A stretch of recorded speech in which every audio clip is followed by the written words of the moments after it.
कि विश्व एआई शिखर सम्मेलन में जहां भारत की बुद्धिमत्ता, तकनीकी कुशलता और हमारी युवा शक्ति की श्रेष्ठता का एक बड़ा उच्च कोटि का प्रदर्शन हुआ, तो वहीं कांग्रेस की निम्नता और नग्नता का बहुत कुटिलतापूर्ण प्रदर्शन देखने को मिला। अभी तक पूरा देश इस विषय को लेकर न सिर्फ क्षुब्ध है बल्कि आक्रोशित भी है। और अब कांग्रेस पार्टी के गठबंधन सहयोगियों की तरफ से भी इस विषय को लेकर आपत्ति की गई। श्री अखिलेश यादव जी का वक्तव्य आपने देखा होगा। अब कांग्रेस पार्टी के अंदर से भी यह स्वर उठना शुरू हुआ है कि इस ढंग के अंतर्राष्ट्रीय आयोजनों में एक गरिमापूर्ण आचरण की अपेक्षा होती है, उसमें इस ढंग का हल्का, छिछोरा और नग्नता का आचरण करना निहायत निंदनीय है। कांग्रेस की वरिष्ठ नेता रही और पूर्व केंद्रीय मंत्री मार्गरेट अल्वा जी ने कहा है कि अंतर्राष्ट्रीय आयोजनों के दौरान एक जिम्मेदारी की भावना होनी चाहिए, और उन्होंने कहा कि अंतर्राष्ट्रीय आयोजनों के दौरान गरिमा और अनुशासन को बनाए रखना सभी की जिम्मेदारी है। इसलिए हम यह कहना चाहते हैं कि कांग्रेस पार्टी को अब यह समझना चाहिए कि वो जिस प्रकार के विचारों के हिसाब से चल रहे हैं, जनता तो उनको नकार रही ही है, गठबंधन सहयोगी तो नकार रहे ही हैं। अब उनके पार्टी के अंदर के वरिष्ठ और पुराने नेता भी अब उन्हें नकार रहे हैं और जनता पूरी तरीके से धिक्कार रही है।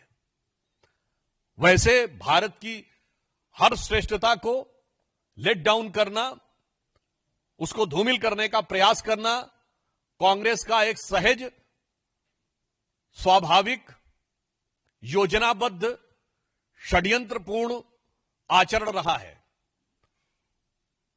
और यह इसलिए भी महत्वपूर्ण है कि आज जब दुनिया में जो फ्यूचरिस्टिक टेक्नोलॉजीज जिनको कहते हैं, जो इमर्ज कर रही हैं, यानी भविष्य की भावी नई तकनीक जो क्षितिज पर उभरती हुई दिखाई पड़ रही है, उनमें से एक एआई में भारत आज अग्रणी भूमिका में दिखाई पड़ रहा है, जो मुझे लगता है भारत की क्षमता बहुत पहले से थी। परंतु यह समस्या कांग्रेस के अंदर आज की नहीं है, यह खानदानी समस्या है। मैं कोट करना चाहता हूं कि यह समस्या कांग्रेस के नेताओं से ज्यादा कांग्रेस के परिवार की समस्या है। आप सभी ने सुना होगा कि एक जमाने में भारत को स्नेक चार्मर्स का देश कहा जाता था। मैं इस विषय पे आपको उद्धृत करना चाहता हूं कि नेहरू जी की आर्काइव में, फिर वो कहेंगे हर चीज में नेहरू जी कहे आ जाते हैं। अब क्या बताएं, कांग्रेस और नेहरू जी का रिश्ता ही ऐसा है कि अजी हमसे बचकर कहां जाइएगा, जहां जाइएगा हमें पाइएगा। तो मैं कोट करना चाहता हूं नेहरू आर्काइव्स में 28 सितंबर 1955 को जवाहरलाल नेहरू जी की एक प्रेस कॉन्फ्रेंस है, जिसमें उनसे सवाल पूछा जाता है, it seems to depict India as a land of snake charmers. क्या यह उचित है कि भारत को सपेरों का देश कहा जाता है? And look at the reply of Jawaharlal Nehru ji, no no, I do not think there is anything wrong in snake charming. You do not realize, it may say so with all respect, that the satisfaction of the intelligent taste of the tourist. यानी भारत को सपेरों का देश कहने में कोई बुराई नहीं है, क्योंकि हमारे प्रबुद्ध पर्यटक की संतुष्टि इससे होती है, तो इससे बढ़िया क्या है। इसका मतलब आप भारत की उस पहचान को बनाए रखना चाहते थे।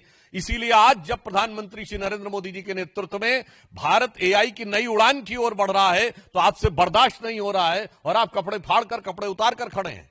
और मैं फिर याद दिलाना चाहता हूं, यह 28 सितंबर 1955 का है और यह 1955 का ही वर्ष है। और जो लोग बहुत कहते हैं ना, चाचा जी ने हमको यह समझाया, चाचा जी ने हमें नया साइंस एंड टेक्नोलॉजी दी, तो 1955 में बहुत सी युवा पीढ़ी को नहीं पता होगा। मैं बताना चाहता हूं, भारत के एक प्रख्यात साइंटिस्ट अमल कुमार राय चौधरी ने 1955 में ब्लैक होल्स के पास सिंगुलरिटी यानी क्वांटम फिजिक्स में कोलैप्स होने की थ्योरी दी।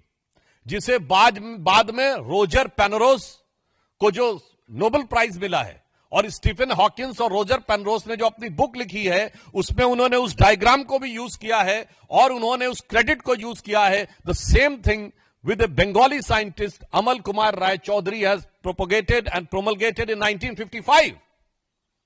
यानी जब भारत का ही एक वैज्ञानिक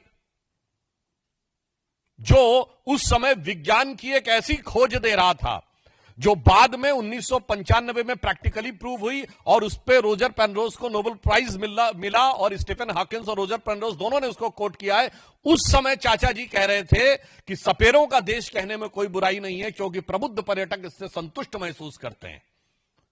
तो मुझे लगता है कि इस खानदानी बीमारी का भली भांति इलाज देश की जनता करेगी। और यद्यपि समस्या क्या है कि जो उनको वैद्य बताना चाहते हैं, जो उनके डॉक्टर बताना चाहते हैं, चाहे वो उनके साथी हो संगठन के अथवा उनके पार्टी के अंदर के साथी हो, उनको वो सुनना नहीं चाहते।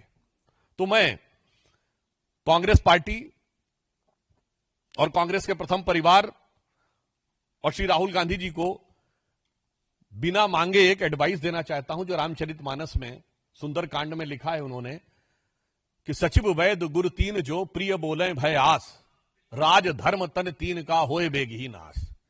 तो आपकी पार्टी में यही समस्या है, यानी आपका डॉक्टर अगर गलत बोलने लगे, गुरु गलत बोलने लगे और सचिव गलत बोलने लगे डर के मारे कि हां साहब जो कह रहे हैं वही सही है, तो आप 4 पीढ़ी से जो कह रहे हैं वही सुनना है, तो उतनी ही वेग के साथ जनता में आपके प्रभाव और समर्थन का नाश हो रहा है।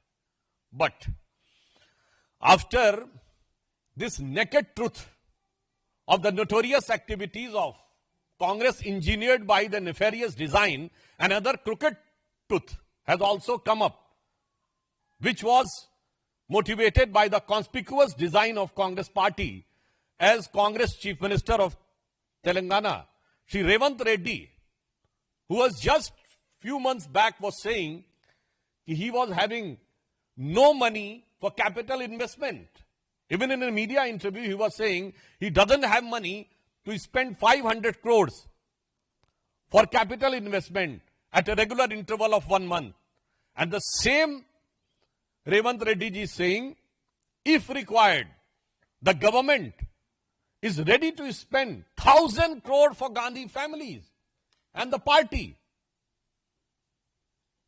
अब मैं पूछना चाहता हूं कांग्रेस से, जब हम विपक्ष में थे, कांग्रेस आज सिर्फ विपक्ष में नहीं है, कई राज्यों में सत्ता में है।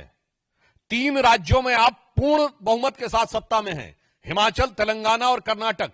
जहां हम सत्ता में थे हमने गुजरात मॉडल दिया था, that Gujarat model which is been praised not only at the national level but at the international level.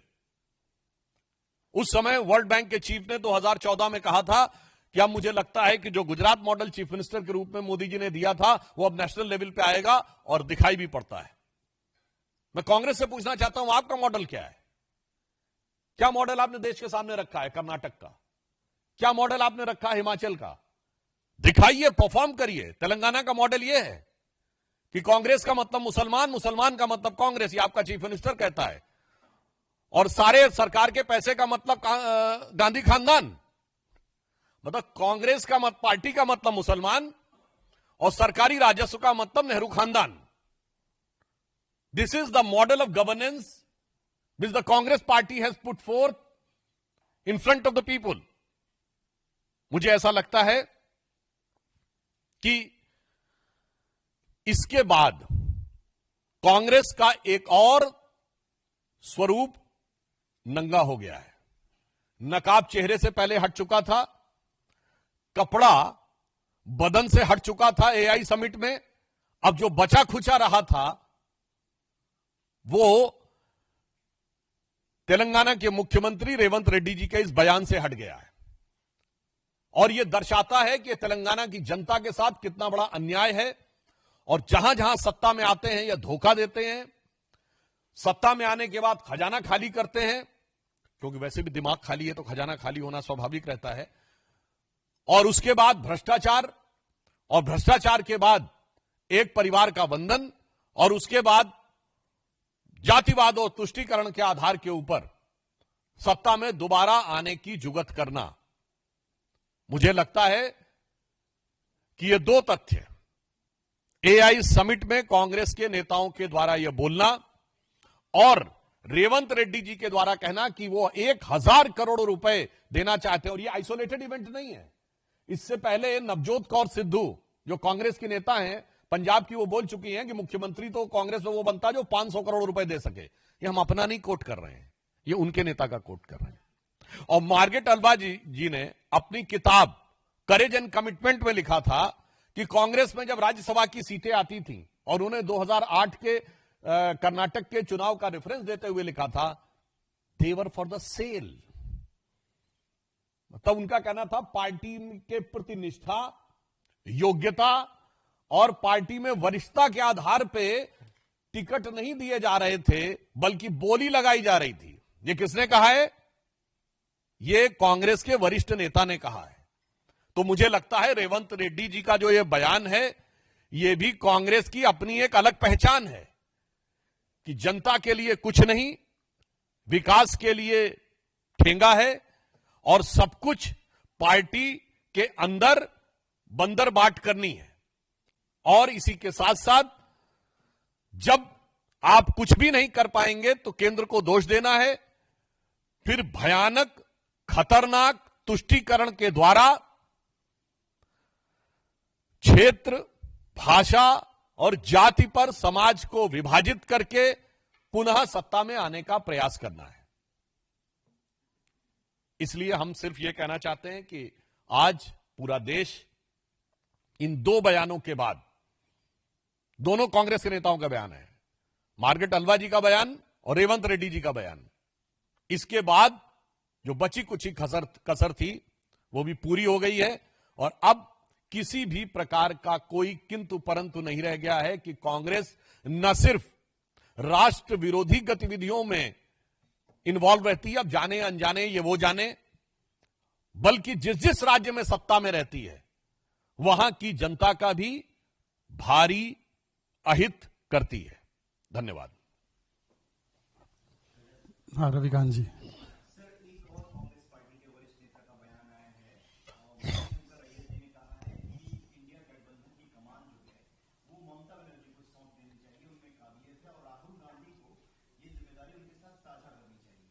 मुझे लगता है इसका जवाब इंडी गठबंधन वाले दें तो ज्यादा बेटर रहेगा, और यह दर्शाता है कि राहुल गांधी जी के नेतृत्व के प्रति अस्वीकार्यता पहले जनता में आई, फिर इंडी गठबंधन में आई, और अब उनकी पार्टी के वरिष्ठ नेताओं में आई।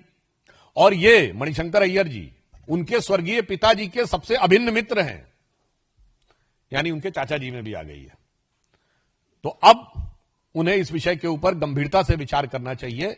अब now it is up to the Congress party to decide that whether they want to play a constructive role as opposition or they have decided to sail or sink with Rahul Gandhi.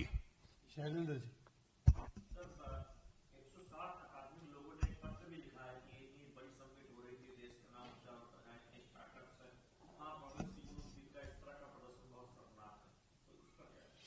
देखिए, मैं आपसे कह रहा हूं, समाज के अंदर पूरे देश में जनता आक्रोशित है, उद्वेलित है। उसी प्रकार यह प्रबुद्ध वर्ग का भी इसी में एक अपना अभिव्यक्ति है, मगर मुझे लगता है कि कांग्रेस को यह सुनाई नहीं पड़ सकता, चूंकि उनके कान में मोदी विरोध की इतनी रुई भरी हुई है कि मैं कह सकता हूं कि आज कांग्रेस राहुल गांधी का बंदर बन गई है, जो ये कहना चाहती है कि ना कुछ अच्छा देखो, ना कुछ अच्छा सुनो, ना कुछ अच्छा बोलो, जबकि चारों तरफ देश के अंदर मोदी जी के नेतृत्व में इतना बड़ा बदलाव हो रहा है, परंतु जो उसको समझना ना चाहे तो उसके लिए मैं संस्कृत का एक सुभाषित है, वह पहले भी बोल चुका हूं, पुनः कोट कर देना चाहता हूं, चूंकि ये आर्टिफिशियल इंटेलिजेंस का था तो वो इंटेलिजेंस को लेकर ही सुभाषित है कि यस्य नास्ति स्वयं प्रज्ञा शास्त्रम तस्य करोति किम लोचनाभ्याम विहीनस्य दर्पणम किम करिष्यति। यानी जिसकी स्वयं की बुद्धि या प्रज्ञा ना हो, उसको कितने भी किताब पढ़ा दीजिए, कितने भी शास्त्र पढ़ा दीजिए, उसे कुछ समझ में नहीं आ सकता। जैसे जिसकी आंखें या तो बंद हो या आंखें हो ही नहीं, कितना भी दर्पण दिखा दीजिए, उसे चेहरा नहीं दिख सकता।